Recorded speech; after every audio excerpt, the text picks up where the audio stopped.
A very warm good morning to all the students. बच्चे, कल के लेक्चर में हमने बहुत सारे टॉपिक्स ऐसे कॉन्सेप्ट्स पढ़े थे जो कि हमारे बायोलॉजी में यूज़ होते हैं. बहुत सारे ऐसे कॉन्सेप्ट्स थे, thermo regulation and homeostasis, metabolism. हमने ये सब पढ़ा था. ठीक है. सो आज हम उसी को कंटिन्यू करते हुए नेक्स्ट अब हम आगे पढ़ेंगे. अब हमारे पास है ग्रोथ, डेवलपमेंट एंड रिप्रोडक्शन. ठीक है. आपको पता है कि हर एक लिविंग ऑर्गेनिज्म का एक पर्टिकुलर लाइफ स्पैन होता है. ठीक है. लाइफ स्पैन क्या होता है? उसके बर्थ से लेके उसकी नेचुरल डेथ तक. सो अल्टीमेटली डेथ जो है वो सभी बायोलॉजिकली डेथ जो है वो अल्टीमेटली सभी स्टॉपेज है प्रोसेस की, जिससे कि एक स्पीशीज़ जो भी है, जो ऑर्गेनिज्म है या वो कोई भी लिविंग बीइंग है, वो ख़त्म हो जाता है या मर जाता है. उसकी आगे कॉन्टिन्यूटी बढ़ाने के लिए एक ऐसा प्रोसेस है जिसे आप रिप्रोडक्शन कहते हैं. रिप्रोडक्शन क्या है? इससे अपने स्पीशीज़ अपने न्यू जनरेशन को, अपने कॉपी को प्रोड्यूस करते हैं ताकि उनकी रेस, उनकी जनरेशन कंटिन्यू रहे. ओके. इसी तरह क्या है कि ग्रोथ होती है ऑर्गेनिज्म की, वो डेवलपमेंट होते हैं एक सीरीज़ जो आपके ग्रोथ में आते हैं. देन उसके बाद उसकी ग्रोथ होगी, then it comes reproduction. Okay. Reproduction से क्या होगा कि एक न्यू ऑर्गेनिज्म प्रोड्यूस होगा. हर एक ऑर्गेनिज्म का अपना अपना मोड है रिप्रोड्यूस करने का. कोई एसेक्सुअली रिप्रोड्यूस करते हैं, कोई सेक्सुअली रिप्रोड्यूस करते हैं. बैक्टीरिया, प्रोटोजोआ और जो बाकी के यूनिसेलुलर ऑर्गेनिजम्स हैं वो मेनली स्प्लिटिंग से एक के दो बन जाएंगे, लाइक अमीबा. ठीक है ना. वहाँ पे क्या होता है कि आपकी फ्यूजन होती है. Most of the multicellular organisms जो हैं, इंक्लूडिंग ह्यूमंस ऑल्सो, वो सेक्सुअली रिप्रोड्यूस करते हैं. मेनली वहाँ पे दो तरह के गैमीट्स होते हैं, एक मेल गैमीट होता है और एक फीमेल गैमीट होता है. वो दोनों फ्यूज़ करेंगे, then there is a formation of a new individual. ठीक है. इस तरह से रिप्रोडक्शन एक बहुत ही इम्पॉर्टेंट फिनोमिनन है अपनी रेस को कंटिन्यू करने का. अगर सभी स्पीशीज़ विदाउट रिप्रोडक्शन उनकी डेथ हो जाएगी, सो व्हाट वुड हैपन. हाँ. एक कुछ ना कुछ इस जो पूरी ये दुनिया का संचालन हो रहा है कुछ स्पीशीज़ को कंटिन्यू रखने के लिए, we have generations to generations, और हमारी जनरेशन अभी आगे आने वाली जनरेशन आएगी. इस चीज़ को कंटिन्यू रखने के लिए रिप्रोडक्शन भी एक इम्पॉर्टेंट फिनोमिनन है. ओके. इट इज़ ऑल्सो, ये भी डाइवर्सिटी लेके आता है. ये हम सब डाइवर्सिटी के अंडर पढ़ रहे हैं कि कौन कौन से ऐसे बेसिक करेक्टर्स हैं. जितनी भी आपकी नेसेसरी इन्फॉर्मेशन होती है वो आपके डीएनए में कोड होती है. डीएनए आपके एक ब्लूप्रिंट की तरह काम करता है. आपके डीएनए में सारी स्टोर रहती है. और रिप्रोडक्शन के टाइम क्या होता है, जब दो तरह के गैमीट्स फ्यूज़ करते हैं, फर्टिलाइज होते हैं, जाइगोट बनता है, दोनों तरह के डीएनए वहाँ पे मिक्सअप करते हैं और एक न्यू मटेरियल बन के आता है जो दोनों का मिक्सचर होता है, हाइब्रिड होता है. इससे एक अलग डाइवर्सिटी प्रोड्यूस होती है. वो अपने पेरेंट्स से भी ज़रा हटके होता है, अलग होता है. ये भी एक डाइवर्सिटी को ही कंट्रीब्यूट करता है. जो जितने भी इंफॉर्मेशन है आपकी वो डीएनए जैसे मॉलिक्यूल में एनकोडेड है, जो कि ब्लूप्रिंट कहलाता है. तो जो डीएनए में जो आपकी मॉलिक्यूल में जो भी आपकी इंफॉर्मेशन है वो आपकी प्रोटीन्स के थ्रू ट्रांसलेट होती है. और देन उसमें बहुत सारे ऐसे मशीनरी इन्वॉल्व होती हैं सेल की. तो डीएनए, आरएनए, राइबोसोम्स और बहुत सारे रेगुलेटर्स वहाँ पे होते हैं, और कुछ प्रोटीन्स जो एंजाइम्स की तरह काम करती हैं और कैटलाइज करती हैं आपकी बायोलॉजिकल रिएक्शंस को और कन्वर्ट कर देती हैं आपके कुछ नॉन लिविंग मैटर को लिविंग मैटर में. तो ये सभी प्रोसेस जो होंगे वो सेल्फ रेगुलेटेड होंगे सेल्स में. ओके. जहाँ पे दिखाया भी हुआ है आपको जैसे कैसे डीएनए की एप्लीकेशन होती है, ब्लूप्रिंट है, सेलुलर मशीनरी अप्लाइड, ग्रोथ हुई, डिफ्रेंसिएशन हुई सेलुलर ऑर्गेनेल्स की, then cell division. Okay. Continued cell division, tissue organ differentiation, maturity of the cellular multi cellular organisms, और देन उसके बाद क्या हुआ, रिप्रोडक्शन होगी मल्टी सेलुलर ऑर्गेनिज्म की. ठीक है. ये एक ऐसा पॉइंट है. अडेप्टेशंस भी एक अडेप्टेशंस जो है वो यूज़फुल इनहेरिटेबल वेरिएशंस हैं, ये चेंजेस हैं. ये भी जेनेटिक रिकॉम्बिनेशन से ही आती हैं, म्यूटेशन से आएंगी. ठीक है. ये किसी भी तरह ऑर्गेनिज्म में आएंगी और हेल्प करेंगी उसे कि वो प्रिवेलिंग इन्वायरमेंट में एडजस्ट कर सके और जैसा वो इन्वायरमेंट है उसके साथ कोप अप कर सके और रह सके. Survival of the fittest. हर एक लिविंग ऑर्गेनिज्म के पास कोई ना कोई ऐसी कैपेबिलिटी होती है जिससे वो वेरिएशन शो करता है. अगर एक ऑर्गेनिज्म सरवाइव कर रहा है, तो इसका ऐसे प्रिवेलिंग इन्वायरमेंट में, या जो इतना सूटेबल इन्वायरमेंट नहीं है उसने सरवाइव कर रहा है, इसका मतलब उसने कुछ हद तक कुछ ना कुछ ग्रैब किया है, उसके पास कोई ना कोई चेंजेस आए हैं, वेरिएशंस आई हैं, अडेप्ट किया है उसने आपको, तभी वो उस इन्वायरमेंट में सक्सेसफुली रह रहा है। और अगर वो चेंजेस यूज़फुल नहीं है या स्पीशीज़ नहीं है एबल कितनी कि वहाँ पे रह सके, सरवाइव कर सके, कोप कर सके, सो उससे क्या होगा कि जो चेंजेस हैं वो उस एनवायरनमेंट के वो उसको मतलब डिस्ट्रॉय कर सकते हैं, ठीक है, और स्पीशीज़ वहाँ पे नहीं रहती और वो एक्सटिंक्ट हो जाती है, लाइक डायनासोर्स, ठीक है। ऐसा माना जाता है कि डायनासोर्स के टाइम पे क्या हुआ था कि कुछ ऐसे बहुत सारी बातें हैं कि कोई मेटेरॉइड्स आया था यूनिवर्स से, वो टकरा गया तो डायनासोर्स की डेथ होगी। किसी का कहना है कि इन्वायरमेंटल कंडीशन सूटेबल नहीं रहने लगी उनके लिए, धीरे धीरे चेंज आता गया तो डायनासोर्स की डेथ होगी।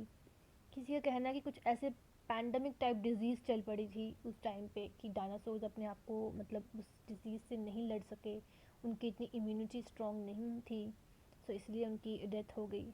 सो ये सब बातें हैं, लिटरेचर जो साइंटिस्ट ने इकट्ठा किया वो लिटरेचर में यही आता है।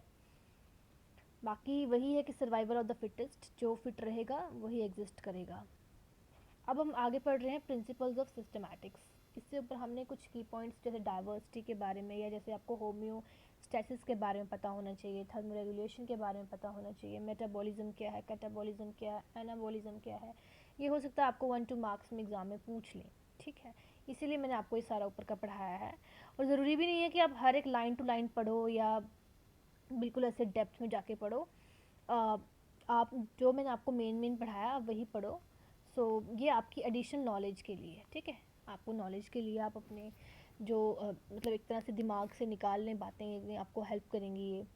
सो अब कुछ सिस्टमैटिक्स के बारे में मैंने आपको बताना है। जैसे हमने इससे पहले पढ़ा था कि बायोलॉजिकल क्लासिफिकेशन हम पढ़ रहे थे पहले कि हाई क्लासिफिकेशन कैसे होती है, उसी के रिलेटेड अब कुछ हम थोड़ा आगे पढ़ेंगे, लाइक सिस्टमैटिक्स क्या है, ठीक है।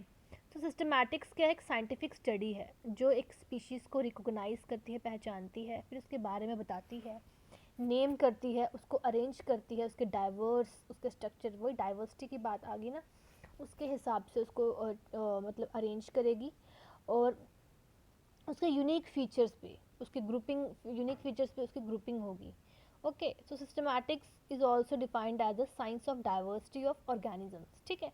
एक सिस्टमैटिक्स एक वो साइंस भी है, साइंस है डाइवर्सिटी ऑफ ऑर्गेनिजम्स की in evolutionary context because it involves the shifting of unity from diversity through comparison. Okay, systematics creates order out of disorder. Yes, systematics को वैसे तो सिस्टमैटिक्स का मतलब यही होता है कि कोई चीज़ सिस्टम से रखना ना, रिकॉग्नाइज करना स्पीशीज़ को, डिस्क्राइब करना, नेम करना, अरेंज करना स्पीशीज़ को उसके यूनिक फीचर्स के हिसाब से, देन उसकी ग्रुपिंग करना। सो ये सब सिस्टमैटिक्स है। देन सिस्टमैटिक्स को हम ये भी कह सकते हैं कि ये साइंस है डाइवर्सिटी की, ठीक है ना। ये डाइवर्सिटी, जितने भी ऑर्गेनिजम्स में डाइवर्सिटी है उसी की ये साइंस है, उसी की ये स्टडी है। एवोल्यूशनरी कॉन्टेक्स्ट को, एवोल्यूशनरी जो आपके एवोल्यूशन के टाइम से उस कॉन्टेक्स्ट को मद्देनज़र रखते हुए, क्योंकि इसमें बहुत सारी ऐसी बातें हैं जो ये दर्शाती हैं कि यूनिटी कैसे डाइवर्सिटी आई है यूनिटी से, सिमिलैरिटी से कैसे डिससिमिलैरिटी आई है। पहले सभी स्पीशीज़, एक मैंने आपको कहा था कि लाइफ ओरिजिनेटेड फ्रॉम सी, हम सभी एक कॉमन एंसेस्टर से ही निकले हुए हैं।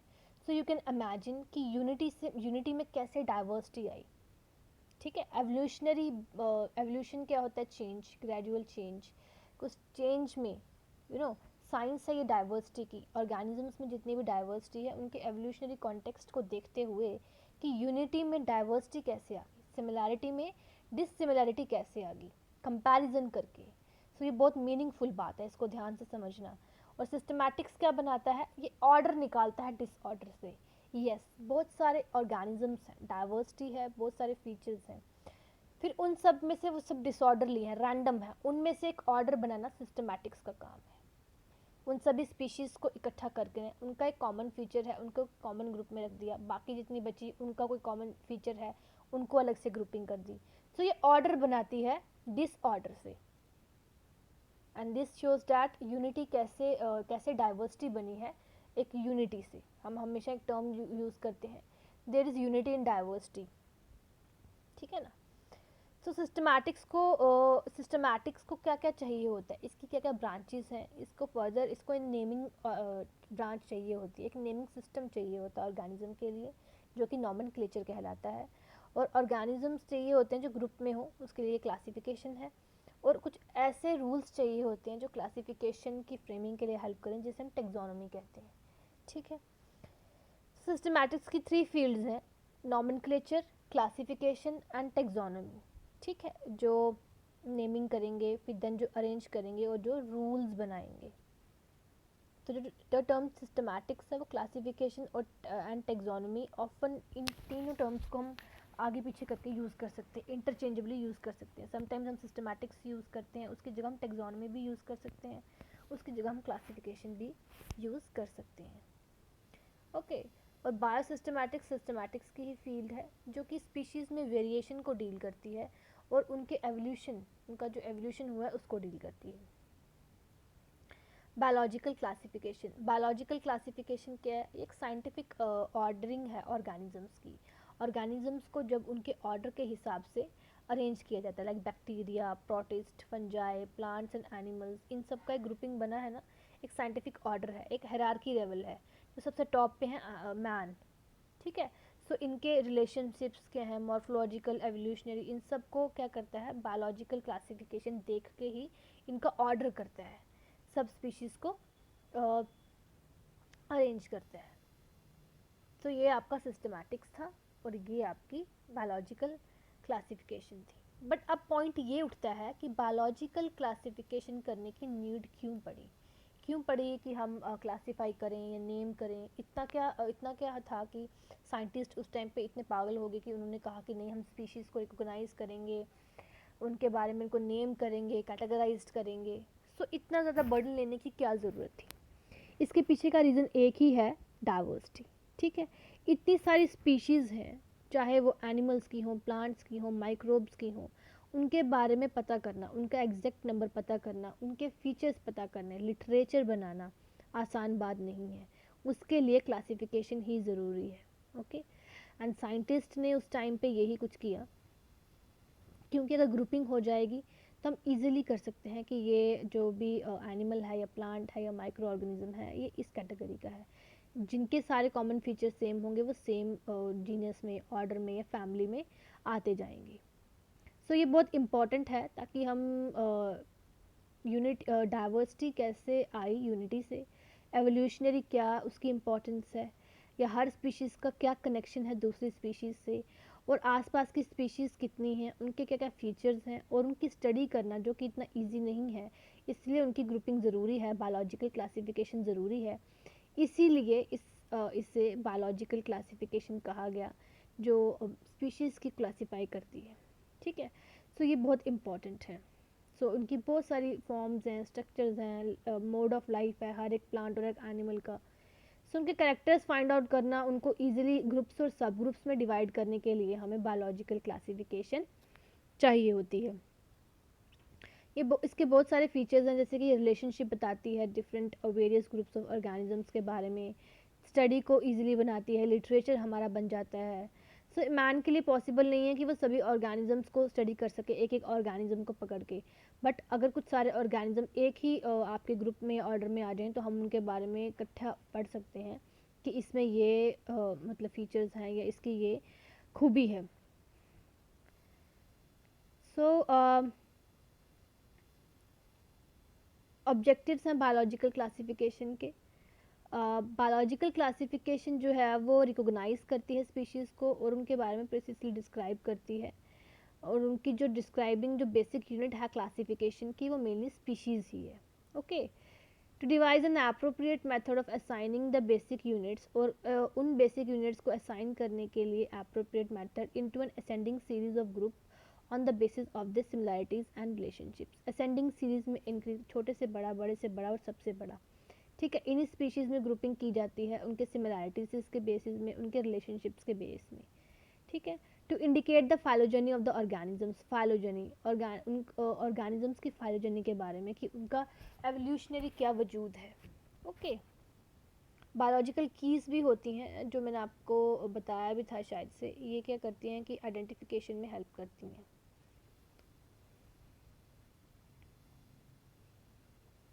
और आपके यहाँ पे एक इम्पॉर्टेंट है कि evolutionary thought, you know, the process by which a new species of organisms diverges, एक ऐसा प्रोसेस जिससे जो न्यू स्पीशीज़ है अपने एग्जिस्टिंग वन से डाइवर्ज हो जाए, उससे अलग हो जाए, उससे हटके हो जाए, क्योंकि मुटेशन की वजह से उसमें कोई चेंज आए हैं, वेरिएशंस आए हैं, उससे अलग हो जाए, उस प्रोसेस को आप क्या कहेंगे? स्पीसीएशन। ओके, उसे आप स्पीसीएशन कहेंगे। ये आपके कुछ ऐसे पॉइंट्स हैं एवोल्यूशनरी थॉट का। Contribution of evolutionary thought, the concept of organic evolution has also shown that, जो जितने भी कॉन्सेप्ट हैं एवोल्यूशन के, वो यही बताता है कि चेंजेस आए हैं, म्यूटेशंस आई हैं, और हर एक स्पीशीज़ जो है वो म्यूटेबल है, वो म्यूटेट करती है, अपने जेनेटिक कंटेंट को चेंज करती है, जिसके कारण क्या है कि बहुत सारे चेंजेस आए हैं। एक स्पीशीज़ अपने एग्जिस्टिंग इवन अपने पेरेंट से अलग हो जाती है। इस चीज़ पे बहुत वर्क हुआ हुआ है।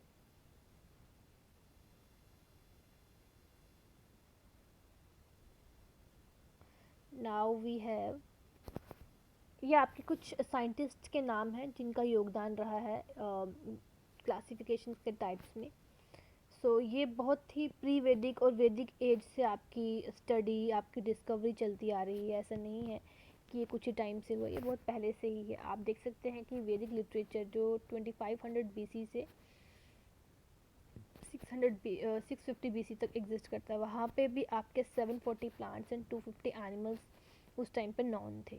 ठीक है, छंदोग्या उपनिषद में एनिमल्स को विवीपैरस, ओविपैरस, उद्भिजा, इन सब एनिमल्स में क्लासिफाई किया गया। जब ये क्योंकि हमें समझना था कि हर एक स्पीशीज़ क्या है, उनकी क्या फालोजनी है, क्या उनका एवोल्यूशनरी बेसिस है, तो फिर जब सिस्टमैटिक्स भी आ गया, बायोलॉजिकल क्लासिफिकेशन भी आ गई, फिर अब आगे उनके बारे में है कि हर हर साइंटिस्ट ने कैसे अ, उनको क्लासिफाई करना शुरू कर दिया, क्या क्या टाइप्स लिए।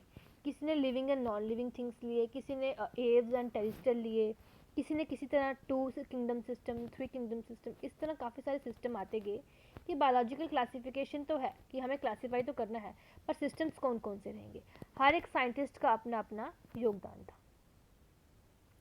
जैसे सुश्रुता संहिता, जो कि सुश्रुता ने लिखी गई थी, जो कि फादर ऑफ सर्जरी भी कहलाते हैं। इनमें प्लांट्स को ग्रुप किया गया एज ए वनस्पति या विरुद्धा, और एनिमल्स को किया गया कुलाकारा या मलस्या। इस तरह से उन्होंने इनको डिस्ट्रीब्यूट किया। हर एक साइंटिस्ट के बारे में यहाँ पे मतलब लिखा हुआ, बताया हुआ है कि कैसे कैसे उन्हें मतलब उनके बारे में पता लगाया गया। कैरोलस लिनस में भी, जो कि एक स्वीडिश नेचुरलिस्ट थे, इन्होंने बताया था कि स्पीशीज़ के नेम के 2 पार्ट्स हैं। द फर्स्ट पार्ट जो है वो जीनस को करता है, और सेकंड पार्ट जो है वो स्पीशीज़ को करता है। यस, ये वो द फर्स्ट साइंटिस्ट, इन्हें टेक्सोनॉमी भी, फादर ऑफ टेक्सोनॉमी भी कहा जाता है, क्योंकि ये पहले थे जिन्होंने मतलब कि नॉमेनक्लेचर कैसे करना है, you know, to system of naming, इन्होंने बायोलॉजिकल नॉमेनक्लेचर इन्होंने ही दिया हुआ है कि हमें सिस्टम को नेम कैसे करना है। He is also known as a father of nomenclature. इन्होंने बाइनोमियल नॉमेनक्लेचर इन्हें नहीं दिया हुआ है। ठीक है, इसमें ये पूरा क्लियर है कि पहला जीनस का नेम होगा, दूसरा स्पीशीज़ का नेम होगा। लाइक होमो सैपियंस, होमो आपका जीनस है और सैपियंस आपकी स्पीशीज़ है। उन्होंने बहुत सारी 5900 स्पीशीज़ के बारे में बताया था, जो कि उनकी एक बुक थी स्पीशीज़ प्लानेटेरियम, उसमें लिखा हुआ है। और एनिमल्स के बारे में भी लिखा हुआ है। 4326 एनिमल्स की स्पीशीज़ के बारे में लिखा हुआ है, जिसमें सिस्टमा नेचुरे। ओके, इस तरह से उन्होंने भी उस टाइम पे बहुत सारी 6 कैटेगरीज पे उन्होंने डिस्क्राइब किया था स्पीशीज़ को, जैसे कि mammals, birds, amphibians, fishes, insects and worms. ये आपके, now we have types of classification. Classification के बहुत सारे टाइप्स हैं, ये प्रैक्टिकल क्लासिफिकेशन भी है, बहुत सारे टाइप्स हैं, बट आपके 2 ज़्यादा इंपॉर्टेंट टाइप्स हैं, जो कि आपकी आर्टिफिशियल है और जो कि आपकी नेचुरल है। आर्टिफिशियल में क्या होता है कि ये आपके प्लाइनी द एल्डर साइंटिस्ट ने इंट्रोड्यूस की थी। ये वन और फ्यू सुपरफिशियल करेक्टर्स पे बेस्ड है। ठीक है, जो कि आपके एवोल्यूशनरी या नेचुरल रिलेशनशिप्स पे बेस्ड करते हैं। सो इनमें एनिमल्स को एक एक्वाटिक जो कि पानी में रहते हैं, टेरेस्ट्रियल जो कि लैंड में रहते हैं, और एरियल जो कि एयर में हवा में उड़ते हैं लाइक बर्ड्स, उनमें इनको मतलब उस तरह से इनको बांटा गया था। और उनके हैबिटेट के अकॉर्डिंग कार्निवोरस जो फ्लैश ईटर्स होते हैं, हर्बीवोरस, और इस तरह से उनको मतलब डिवाइड किया गया था। और उनके मोड ऑफ फीडिंग ओविपैरस हैं, एग लेइंग हैं या विविपैरस हैं। सो इस तरह से उनको एनिमल्स को डिस्ट्रीब्यूशन करा किया गया। देन वी हैव, तो इसलिए उन्होंने इसको मतलब एनिमल्स को इस कैटेगरी में इन्होंने डिवाइड कर दिया कि एनिमल्स की ये कैटेगरी बना दी। ओके, तो प्लांट्स के केस में क्या हुआ कि प्लांट्स के केस में उन्होंने भी हर्ब्स, शर्ब्स, सब शर्ब्स, ट्रीज उनके हैबिटेट के अकॉर्डिंग। ठीक है। सो जो एरिस्टोटल थे, वो is also known as the father of zoology, father of embryology, okay, and father of biology. So वो पहले थे जिन्होंने इस सिस्टम को अडॉप्ट किया था क्लासिफिकेशन सिस्टम में। सो देन इसके बारे में आप थोड़ा बहुत पढ़ लेना कि साइंटिस्ट ने क्या किया हुआ है। आर्टिफिशियल क्लासिफिकेशन तो ये होगी, पर आर्टिफिशियल क्लासिफिकेशन में सबसे बड़ा ड्रॉबैक ये था कि उसमें कोई भी एवोल्यूशनरी हिस्ट्री नहीं हम पता कर सकते थे ऑर्गेनिजम्स के बारे में। ठीक है, उनके बारे में कुछ नहीं पता था। क्राइटेरिया जो था वो ऐसे मतलब आर्बिट्ररी था, टेम्पररी था। इसमें कोई भी नेचुरल रिलेशनशिप्स या किसी आधार पे कि कैसे उनका क्या रिलेशन है हर एक स्पीशीज़ का, या जिस तरह से आज होता है कि ग्रुपिंग होती है, ऐसा कुछ सिस्टम भी नहीं था। कुछ ऐसे स्पीशीज थे जो रिलेटेड थे बट वो दूसरे ग्रुप्स में थे, जैसे कि वेल्स एक्वेटिक हैं, और रैट्स जो हैं वो टेरेस्ट्रियल एनिमल्स हैं बट सभी मैमल्स हैं। सो ये इस तरह से अलग सिस्टम था उनका।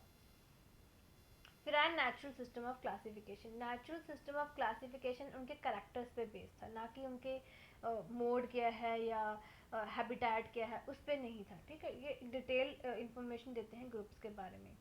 सो जो इंग्लिश नेचुरलिस्ट थे जॉन रे, वो पहले ऐसे थे जिन्होंने सिस्टमैटिक्स को फॉर्म किया था ताकि वो स्ट्रक्चर्स को बता सकें कि स्ट्रक्चर्स की लाइकनेस क्या होती है, स्ट्रक्चर सेम होना, फीचर सेम होना।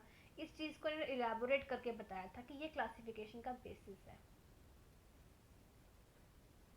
और वही ऐसे पहले साइंटिस्ट थे जिनके पास स्पीशीज का कॉन्सेप्ट सबसे पहले इनके पास आया था। सो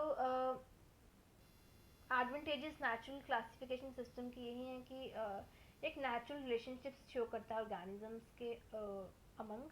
और उसके बाद एक हेटेरोजेनस ग्रुपिंग है अनरिलेटेड ऑर्गेनिजम्स की, डिफरेंट डिफरेंट ग्रुप्स के ऑर्गेनिजम्स भी इसमें ग्रुपिंग होती है क्योंकि उनके कुछ बेसिक फीचर्स के आधार पे।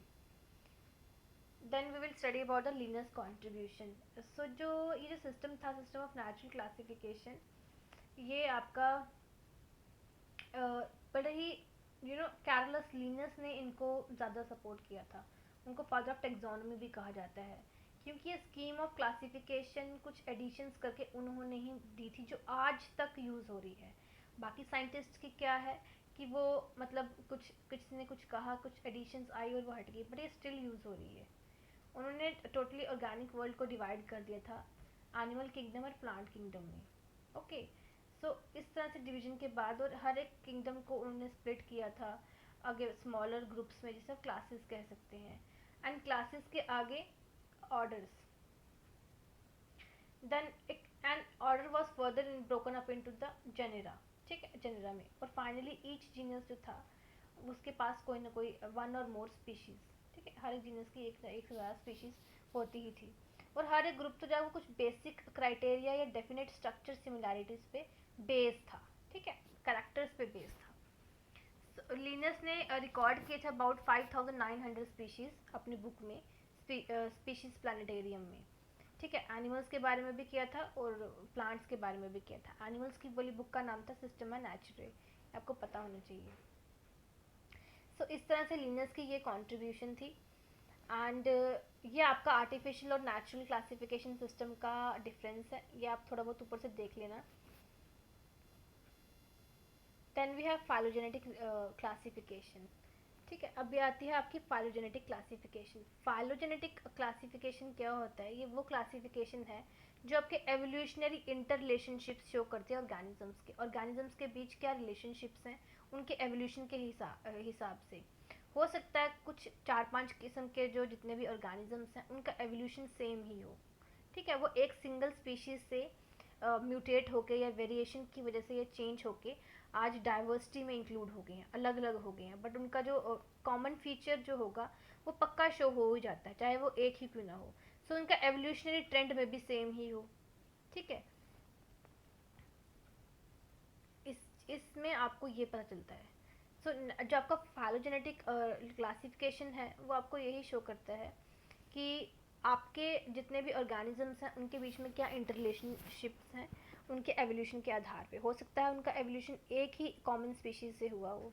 सो ये पहली बार इंट्रोड्यूस किया गया था एंग्लो प्लांटल के थ्रू। ओके, सो बहुत सारे एवोल्यूशनरी ट्रीज़ हैं, फाइलोजेनेटिक ट्रीज़ हैं, ये शो करते हैं कि स्पीशीज़ कहाँ से कहाँ है, किसका क्या कनेक्शन है। तो एवोल्यूशनरी पॉइंट ऑफ व्यू से जो आज जितने भी फंडामेंटल स्ट्रक्चर सिमिलैरिटीज़ हैं डिफरेंट डिफरेंट स्पीशीज़ में, जैसे कि 4 लिम्स होते हैं फ्रॉग के, बर्ड के, डॉग के, मैन के, ठीक है, homologous organs and analogous organs, जितने भी एवोल्यूशनरी पॉइंट से अगर हम देखें ना तो फंडामेंटल सिमिलैरिटीज़ बहुत सारी मिलती हैं। और ये सभी है कि स्पीशीज़ जो हैं ये यही शो करती हैं कि हर एक स्पीशीज़ एक कॉमन एंसेस्टर से ही निकली हुई हैं और हर एक स्पीशीज़ एक दूसरे से रिलेटेड ज़रूर है।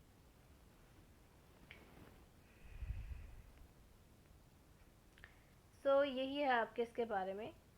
Systematics started to group the organisms not only by their anatomical similarities but also by their ancestral heritage. Yes, systematics का मतलब ये भी नहीं है वो कि वो खाली organisms को उनके anatomical similarities या physiological या फिर morphological similarities पे करें, but उनके ancestral heritage क्या है, ancestors क्या है उनके, उनका evolutionary trend क्या है, वो एक common ancestor से निकले हुए हैं, कुछ changes या mutations आ गई तो वो थोड़े अलग हो गए। Natural and phylogenetic classifications are similar. Yes, natural और phylogenetic classifications हैं वो आपस में closely related हैं. So therefore the natural classification devised by the taxonomists who believe in the fixity of the species is similar to the present day phylogenetic classification. वो दोनों आपस में सिमिलर हैं नेचुरल और फाइलोजेनेटिक क्लासिफिकेशंस, क्योंकि दोनों species के आधार पे हैं। नेचुरल क्लासिफिकेशन और फाइलोजेनेटिक क्लासिफिकेशंस तो हैं वो दोनों सेम हैं और दोनों एक ही चीज़ हैं, ठीक है। इस टाइम पे जो नेचुरल क्लासिफिकेशन है उसका यही मुद्दा है कि ग्रुपिंग हो ऑर्गेनिजम्स की और उनकी कॉमन एंसेस्ट्री पे, कि ये इनके कॉमन एंसेस्टर्स हैं। हाँ, चेंजेस आ गए टाइम के अकॉर्डिंग, एवोल्यूशन हो गया, एवोल्यूशनरी ट्रेंड्स बदल गए, एंड बट उनका कॉमन एंसेस्टर यही है और जो कि उनके मॉर्फोलॉजिकल करेक्टर्स में शो हो जाता है, उनके सिमिलैरिटीज़ में शो हो जाता है। और यही ऐसे स्ट्रक्चर जो हैं, जो सिमिलैरिटी है स्ट्रक्चर की, ये रिलेशनशिप्स इंडिकेट करती है और यही आपके फाइलोजेनी के भी आधार पे है, ठीक है। So this is all about your classification and ये आप फाइलोजेनेटिक क्लासिफिकेशन, आर्टिफिशियल क्लासिफिकेशन, ये सब पढ़ लेना आप, इम्पॉर्टेंट है ये नेचुरल क्लासिफिकेशन। सो आज के लेक्चर में इतना ही है। ये बहुत सारी इंपॉर्टेंट और बेसिक टर्म्स हैं, कुछ साइंटिस्ट के नाम भी हैं, आपको पता होना चाहिए कि मतलब हर एक का क्या क्या योगदान है या हर एक पॉइंट का क्या क्या मतलब है, या आपको एग्ज़ाम में इनमें से पक्का कोई ना कोई क्वेश्चन आएगा ही आएगा। ये बेसिस हैं बायोलॉजी की कि किस तरह से आज इस तरह से मतलब जो आज हम मॉडर्नाइजेशन या जिस भी सिविलाइजेशन को हम जी रहे हैं उसका मूल आधार क्या है, किस पे वो बेस्ड है, ठीक है। So we don't get forget our evolution, old is always gold. So ये सब बताना आपको बहुत ज़रूरी था। ये कुछ ऐसे की पॉइंट्स हैं जो आप सबको पता होने चाहिए। इस के बारे में आप पूरा गो थ्रू करना, ये बहुत ही मीनिंगफुल लिटरेचर है, पूरा गो थ्रू करना। चीज़ें आप अगर पढ़नी है तो आप जैसे जो इम्पोर्टेंट हैं, बायोलॉजिकल क्लासिफिकेशन, नॉमेनक्लेचर, साइंटिस्ट के नाम, natural classification, phylogenetic classification, artificial classification, metabolism, जो भी हमने पढ़ा ये मेन आपका इम्पॉर्टेंट है, ठीक है।